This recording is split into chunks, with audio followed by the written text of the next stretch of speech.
मूर्ख राजा की कहानी। एक नगर में सुनहरा पक्षी था। वे जब भी मन करता सोने का बन जाता था। उस सुनहरे पक्षी का राज एक सिपाही को पता चल जाता है। वो सुनहरे पक्षी को पिंजरे में कैद करके घर ले जाता है। जैसे ही वे पक्षी मन करता है सोने का बन जाता है। ऐसे कई दिनों तक बहुत सारा सोना सिपाही के पास जमा हो जाता है। एक दिन सिपाही के मन में ख्याल आता है कि मूर्ख राजा को इसके बारे में बताना ज़रूरी है। अगर मूर्ख राजा को भनक पड़ गई तो मेरी बलि चढ़ा देगा। डर के कारण उसने सारी सच्चाई राजा को बता दी।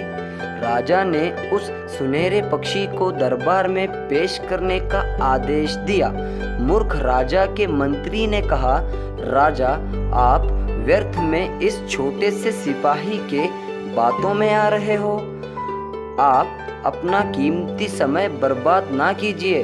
हमें बहुत से महत्वपूर्ण कार्य करने हैं। भला अगर ये पक्षी का मल सोने में परिवर्तित होता तो पूरा नगर में सोना ही सोना होता।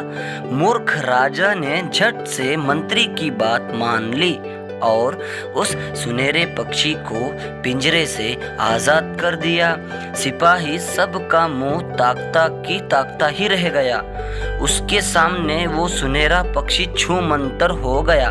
उड़ते उड़ते पक्षी ने कहा, मैं बुद्धू था कि सिपाही के सामने मल किया। सिपाही बुद्धू था क्योंकि उसके मूर्ख राजा को ये बात बताई। राजा बुद्धू था क्योंकि वो मंत्री के बात में आ गया। बिना विचार करके दूसरों पर भरोसा कर निर्णय लेना उचित नहीं है। सिपाही से शिक्षा मिलती है कि कुछ राज स्वयं तक ही सीमित रखें। इस कहानी से हमको ये सीख मिलती है कि हमेशा अपने फैसले हमें ही लेना चाहिए, किसी और से राय नहीं लेना चाहिए।